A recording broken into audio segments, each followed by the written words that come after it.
कांधे पर धनुष, हाथ में तीर, लाठी और बैनर के साथ सीना तने हुए अनुशासन के धागे में बंधी चलती फिरती यह लंबी कतार, कहीं कोई आक्रोश नहीं, अधिकार को लेकर सजग आदिवासियों की यह भीड़ बहुत कुछ कहती है।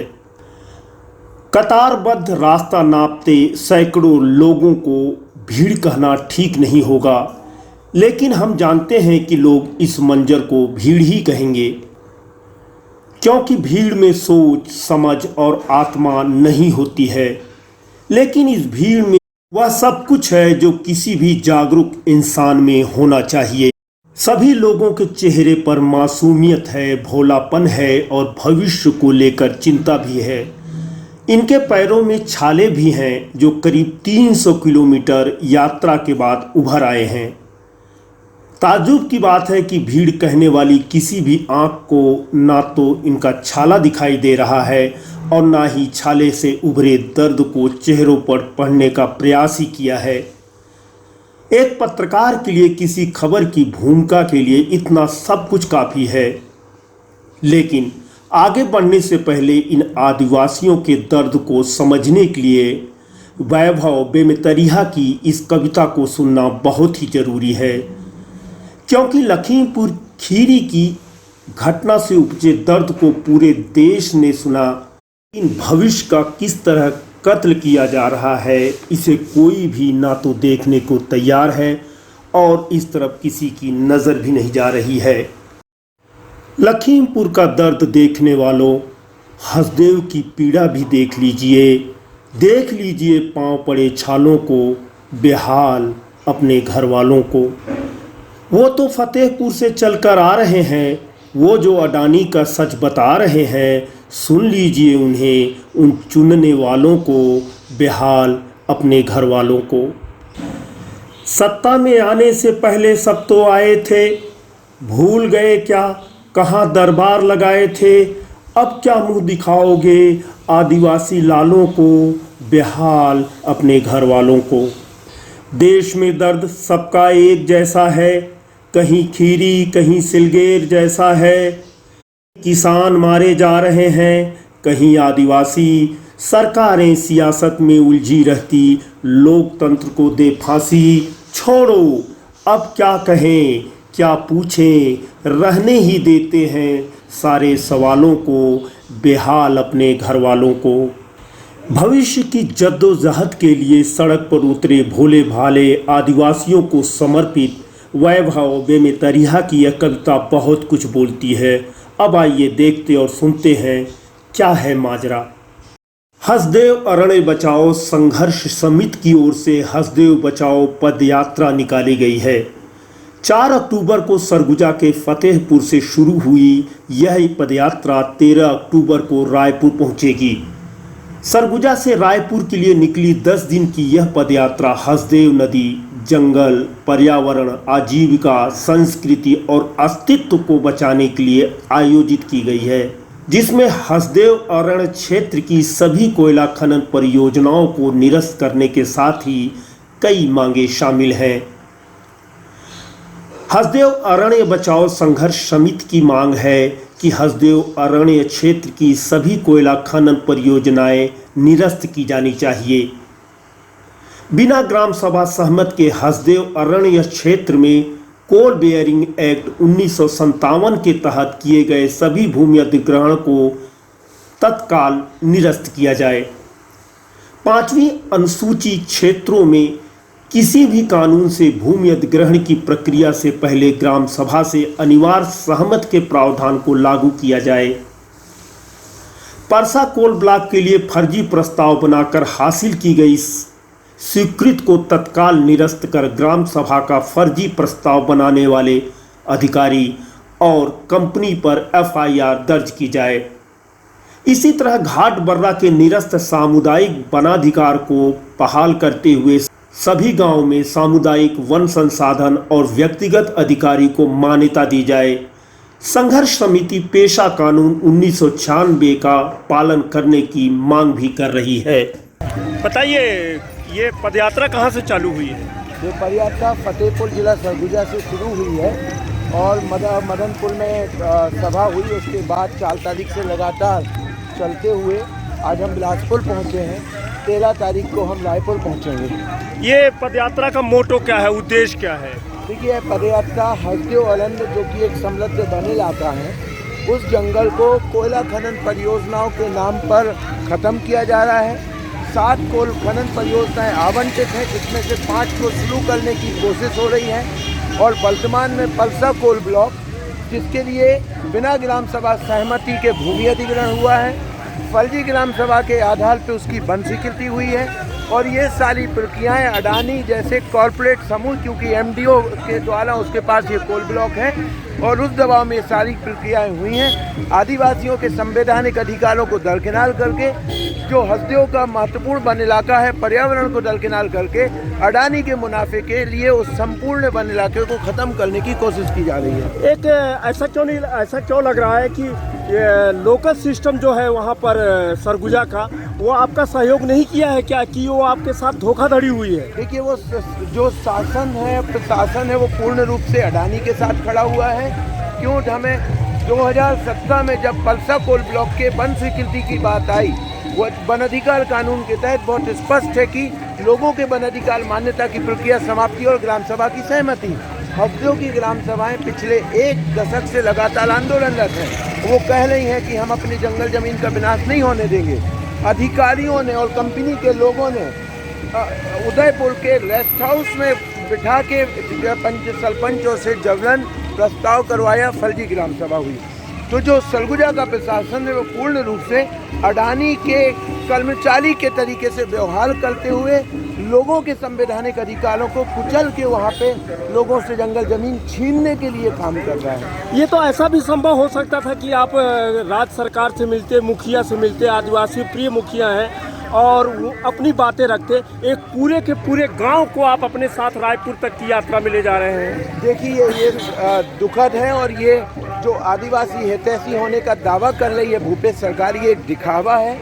2015 में स्वयं राहुल गांधी उस इलाके में पहुंचे थे और आपने वादा किया था कि जल जंगल जमीन हसदेव का है, आदिवासियों का है, उसको आपको खनन के नाम पे उजाड़ा नहीं जाएगा, और आपकी लड़ाई में कांग्रेस साथ में है।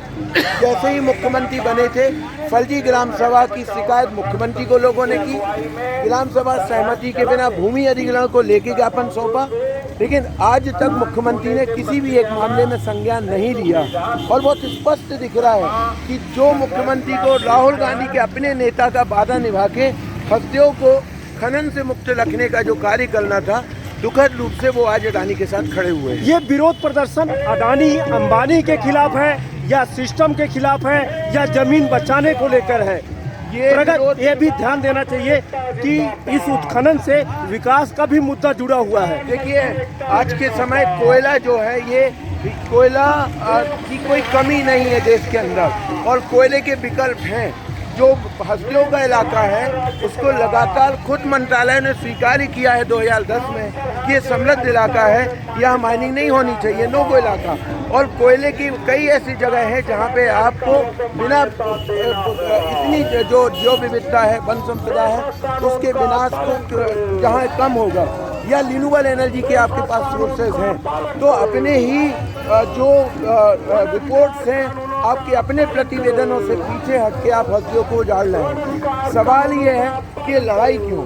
ये लड़ाई हम आदिवासियों के अपने संवैधानिक अधिकारों को बचाने की है, उनके अपने आजीविका संस्कृति को बचाने की है। दुखद रूप से इसकी लक्ष्य जो है वो सरकारों को करनी थी, लेकिन सरकारें एजेंट की भूमिका के रूप में काम कर रही है कॉरपोरेट के, इसीलिए सड़कों पे आदिवासियों को उतरना पड़ रहा है। ये जानना चाहते हैं कि यदि अधिकार और संस्कृति की बात जब होती है, तो विकास काफी पीछे छूटता हुआ आपको दिखाई नहीं दे रहा है। देखिए, विकास की परिभाषा ये बताइए, कब तक इस तथाकथित विकास के नाम पर इस देश के आदिवासी उड़ते रहेंगे, कब तक उजड़ते रहेंगे? आपको यदि कोयले का कोई विकल्प नहीं होता तो भी एक माना जा सकता था। आज पूरी दुनिया रिन्यूएबल एनर्जी की तरफ शिफ्ट हो रही है, कोयले के फॉसिल फ्यूल के आधार पर बिजली के उत्पादनों से पीछे हट रही है, और भारत देश जो है हसदेव जैसे समृद्ध वन इलाकों को उजाड़ने की बात कर रही है। सवाल ये विकास का नहीं है, सवाल ये अडानी जैसे कॉरपोरेट के मुनाफे का सवाल है ये। हसदेव कोयले की आपको पता होगा, कोल इंडिया ने ये कहा है कि विजन 2030 में कि देश में आवंटित कोल ब्लॉकों से 2030 तक के लिए कोयले की जरूरतें पूरा होंगी। ऑलरेडी आवंटित 480 मिलियन टन की कोयला खदानें अब शुरू नहीं कर पाए हैं। तो इस परिस्थिति में ये एक बड़ा लूट का मामला है। ये कोई देश की कोयला जरूरतों के लिए खनन नहीं हो रहा। ये पद यात्रा और ये जंग कहाँ खत्म होगी? अपने अधिकारों को लेते हुए हस्तियों के जंगल को बचा के तो अपने संवैधानिक अधिकारों की रक्षा के तक हस्तियों के जंगलों को बचाने के लिए और जो पल्सा कोयल ब्लॉक, जो केके एक्सटेंशन है, जो कटुरिया गिलमुड़ी है, जो मदनपुर साउथ है, इन कोल ब्लॉकों को राज्य सरकार निरस्त करे, अपने वादे पे अमल करे।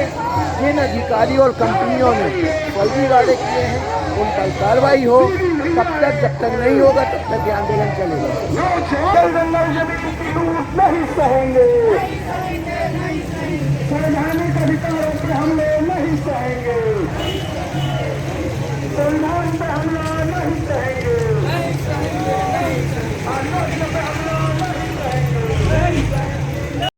हसदेव बचाओ पदयात्रा 10 दिन तक चलेगी। इसकी शुरुआत 4 अक्टूबर को सरगुजा जिले के फतेहपुर से हुई, जहां से सूरजपुर जिले के तारा टूटा होते हुए कोरबा जिले के मदनपुर मोरगा से होकर केंदई में पहला दिन समाप्त हुआ।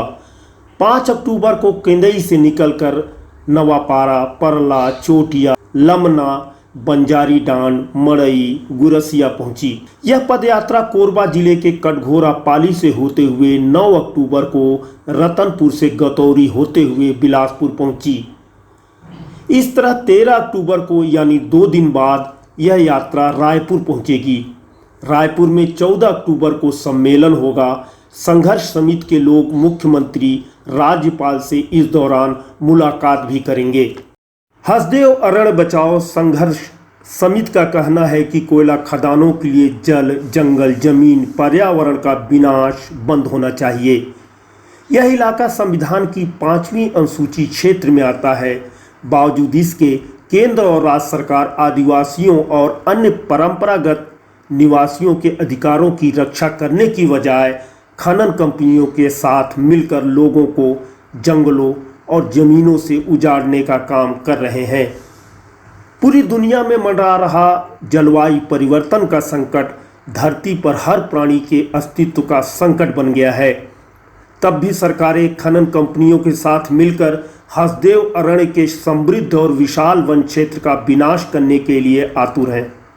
हसदेव अरण्य उत्तरी कोरबा, दक्षिणी सरगुजा और सरगुजा जिले में एक विशाल और समृद्ध वन क्षेत्र है। जैव विविधता से परिपूर्ण हसदेव नदी और उस पर बने मिनी माता बांगों का कैचमेंट है। यह बांध जांजगीर चांपा, कोरबा, बिलासपुर के नागरिकों और खेतों की प्यास बुझाता है। सरगुजा के उदयपुर ब्लॉक में जो फतेहपुर है, वहाँ 2 तारीख को एक बड़ा सम्मेलन ग्राम सभाओं का हुआ था और उस ग्राम सभाओं के सम्मेलन में ये प्रस्ताव पारित हुए कि अब जबकि लगातार कई साल से ये मांग उठाने के बाद भी ये हसदेव का जंगल एक ऐसा जंगल है जो पूरे क्षेत्र को न केवल जीवन यापन के साधन देता है बल्कि छत्तीसगढ़ की सबसे बड़ी सिंचाई परियोजना हसदेव बांगों को पानी भी देता है। और ऐसे जगह पर कोयला खनन के लिए अडानी कंपनी और राजस्थान विद्युत मंडल के प्रोजेक्ट को अनुमति दी जा रही है। ग्राम सभाओं के फर्जी प्रस्ताव बनाए गए और उसकी जांच की मांग 3 साल से हो रही है, लेकिन कोई सुनवाई नहीं होती। केंद्र सरकार तो, मोदी सरकार तो शुरू से अडानी के साथ है। कांग्रेस पार्टी जो कि अडानी के विरोध में थी, अब उसकी सरकार भी अडानी के पक्ष में जाती दिख रही है। अभी कुछ साल पहले राहुल गांधी भी आए थे, जन जंगल जमीन आदिवासियों के अधिकार की बात कर रहे थे। बिल्कुल 15 जून मदनपुर की ग्राम सभा, मैं आपको वो वीडियो आज भी मेरे पास है, मैं आपको वो वीडियो दिखा सकता हूँ जिसमें इनके द्वारा किसानों को जो वादा किया गया था वो आप स्वयं देख सकते हैं। वो वीडियो में उन्होंने कहा कि इस लड़ाई में मैं हमेशा आपके साथ हूँ और हम इस तरीके से जंगलों को उजाड़ के बिना विकास नहीं चाहते हैं। विकास के कोयले के साधन और उपलब्ध हैं, लेकिन उसके बाद भी इस जंगल को केवल इसलिए क्योंकि अडानी के लिए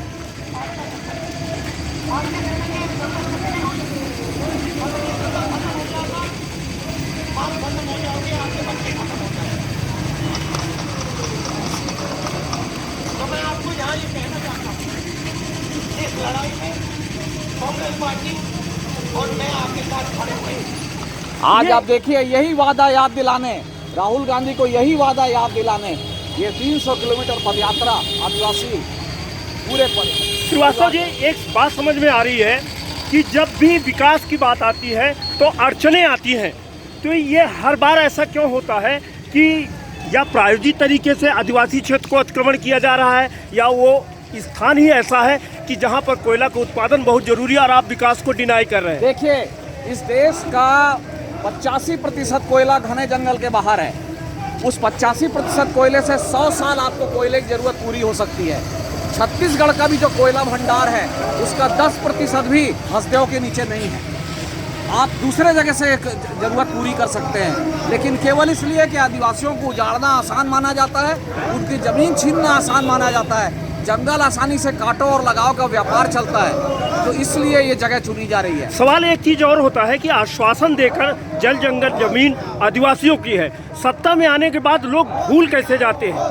यही सवाल हम पूछने जा रहे हैं। यही सवाल ये सारे आदिवासी फतेहपुर से चले हैं और पूछने जा रहे हैं कि जब राहुल गांधी वादा करके आए थे तो कांग्रेस की भूपेश सरकार कैसे इससे पीछे हट रही है, यही सवाल पूछने जा रहे हैं। क्या आप विकास को इग्नोर नहीं कर रहे हैं? विकास के मौके दूसरे हैं। कोयला, राजस्थान को कोयला चाहिए, 1000 किलोमीटर दूर क्यों आ रहा है? उसको नजदीक में कोयला मिल सकता है मध्य प्रदेश में। राजस्थान और छत्तीसगढ़ के बीच में मध्य प्रदेश है। केवल यही इसलिए कि अडानी का यहाँ पे लाइन बन गया, अडानी ने अपने दुकान बना लिया, तो उसके लाभ के लिए राजस्थान को भी नुकसान हो रहा है। राजस्थान को वो कोयला जो सस्ते में मिल सकता है उसको 200 किलोमीटर ज़्यादा ट्रांसपोर्ट देना पड़ रहा है, 400 रुपये ज़्यादा खर्च हो रहा है प्रति टन। और हर बार कोयला उत्पादन में अक्सर कर अडानी और अंबानी ही क्यों आते हैं? अंबानी नहीं है इसमें, अंबानी गैस में है, एनर्जी में अडानी और अंबानी हैं। इन्होंने बांट लिया है, कोयला अडानी का, गैस अंबानी का। और ये हमारे दो की सरकार जो केंद्र में चल रही है, मोदी सरकार, वो अडानी तो पुत्र जैसा है उनका, और उसके लिए जहाँ पर वो कहेगा वो सब चीज़ छूट है। हम ये सवाल यह भी है, इस तमाम यानी 300 किलोमीटर की पदयात्रा, आदिवासी समाज परेशान है, भूखे प्यासे है, ये लोकल सिस्टम पर नहीं हो सकता था? लोग ये बैठते वहाँ पर, ये बात को समझाया जा सकता था। ये लगातार हो रहा है 3 साल से, जब सुनवाई नहीं हुई है तब लोग पैदल सड़क पे निकले। ये आंदोलन 3 साल से लोग शिकायत कर रहे हैं ग्राम सभा फर्जी है, 3 साल से लोग बोल रहे हैं ग्राम सभा प्रस्ताव फर्जी बना के अधिग्रहण किया जा रहा है। तो ये लोग मुख्यमंत्री से मिलते, हाई कोर्ट में भी मामला पेंडिंग है। मुख्यमंत्री से मिलते, मुख्यमंत्री से मिल चुके हैं। मुख्यमंत्री तो स्वयं जब विपक्ष में थे वहाँ आंदोलन को समर्थन करके गए हैं। आज की स्थिति में उनका क्या जवाब है? आज की स्थिति में जवाब नहीं है, मुंह बंद कर लिया है। वजह होगी, इसीलिए तो जा रहे हैं, पूछ रहे हैं कि जवाब दो, या फिर साफ साफ स्वीकार करो कि अडानी के लिए कर रहे हैं। ये यात्रा देखिए, छत्तीसगढ़ की सरकार अपनी छवि बनाना चाहती है आदिवासी समर्थक, और काम कर रही है अडानी समर्थक। यह हाथी जैसे महत्वपूर्ण वन्य प्राणियों का कारावास और उनके आवाजाही के रास्ते का भी वन क्षेत्र है। संघर्ष समिति का कहना है कि साल 2015 में हसदेव क्षेत्र की 20 ग्राम सभाओं ने प्रस्ताव पारित कर केंद्र सरकार को भेजा था कि हमारे इलाके में किसी भी कोल ब्लॉक का आवंटन या नीलामी नहीं की जाए। यदि ऐसा किया गया तो पुरजोर विरोध करेंगे और किसी भी कीमत पर अपने जंगल जमीन का विनाश नहीं होने देंगे। अपने जल जंगल जमीन और आजीविका संस्कृति रक्षा करने का हमारा संवैधानिक अधिकार है। पेशा कानून और वन अधिकार मान्यता कानून हमें यह अधिकार देता है। बावजूद इसके कारपोरेट परस्त मोदी सरकार ने हमारे क्षेत्र में गैर कानूनी तरीके से 7 कोल ब्लॉक का आवंटन राज्य सरकारों की कंपनियों को कर दिया है। इन राज्य सरकारों ने नागरिकों के हितों को ताक में रखकर बाजार मूल्य से भी अधिक दरों पर अडानी समूह से कोयला लेने के अनुबंध किए, जो एक नया कोयला घोटाला है। कहां से आ रहे हैं? मैं ग्राम पतुरिया डांड से आ रहा हूं। क्या समस्या क्या है, इतने दूर से आ रहे हैं आप लोग? हम लोग बहुत समस्या है हमारे यहाँ, क्योंकि वन अधिकार पट्टा भी नहीं दिया है और खदान, कोयला खदान तो हम नहीं चाहते हैं, हमको पट्टा। क्यों नहीं चाहते भाई, क्यों नहीं चाहते? क्योंकि वहाँ के वनस्पति बहुत सारा हमें फल फूल मिल रहा है, महुआ है, तेंदू है। सरकार देगी ना आपको, वहाँ व्यवस्थित करेगी ना? कहाँ होगा, नहीं होगा, इतना बड़ा विनाश हो जाएगा हमारा, उसके चलते घास तो नदी पूरा उखड़ रहा है। अच्छा, कि ये पदयात्रा क्यों कर रहे हो? खेती बाड़ी उजड़ रही है, मतलब कि 10 साल हो गए हमको। हाँ, वो मांगता है मत, खेत उजड़ रही है, हाँ। घर उजड़ रही है, उजड़ रही है, जंगल उजड़ रही है, कट रही है। तो बाबा आप क्या चाहते हैं, क्या चाहते हैं? अब कुछ नहीं चाहे, अदानी को देना नहीं है, अदानी को नहीं देना है, किसी और को देना है? किसी को देना नहीं, मतलब खेती में जीना है, जीना है। खेती में रहना है। अरे यार, आप तो तलवार लेके चल रहे हो यार, तो किस लिए जा रहे हो ये सभा में? ये अदानी कंपनी के विरोध से जा रहा है। काहे को विरोध कर रहे हो? ये हमारा जमीन को छीन रहा है, कहाँ की जमीन है? ये सरगुजा का बात। तो आप लोग क्या चाहते हो? हम चाहते हैं कि अदानी वहाँ से हटे, जमीन नहीं देना चाहते हैं। तो ये तलवार क्यों रखे हो? परिवार हमारा सुरक्षा के लिए रखे हैं। अच्छा, क्या नाम लिखते हो? करें। समिति ने यह भी याद दिलाया है कि 2015 में तत्कालीन समय कांग्रेस के राष्ट्रीय उपाध्यक्ष राहुल गांधी ने मदनपुर में चौपाल लगाकर आदिवासियों को भरोसा दिलाया था कि उनकी पार्टी संघर्ष में आदिवासियों के साथ खड़ी है। लेकिन कांग्रेस पार्टी राज्य में सत्ता में होने के बाद भी अपने वादे से मुकरते हुए मोदी सरकार की सहयोगी बन गई है। अडानी और बिरला कंपनियों के लिए हमसे हमारे जंगल जमीन को छीन रही है। ग्रामीणों ने 2019 में फतेहपुर में 75 दिनों तक धरना प्रदर्शन किया, लेकिन राज्य सरकार ने इस ओर ध्यान नहीं दिया। इस बारे में अब तक कोई कार्रवाई नहीं हुई है। इसके उलट अडानी कंपनी के मुनाफे के लिए माइनिंग का काम शुरू करवाने के लिए शासन प्रशासन मदद कर रहा है। ऐसी हालत में हम अपने जल जंगल जमीन पर निर्भर हमारी आजीविका, हमारी संस्कृति और पर्यावरण को बचाने के लिए अहिंसक सत्याग्रह और आंदोलन करने के लिए बाध्य हैं। सीजीवाल, बिलासपुर।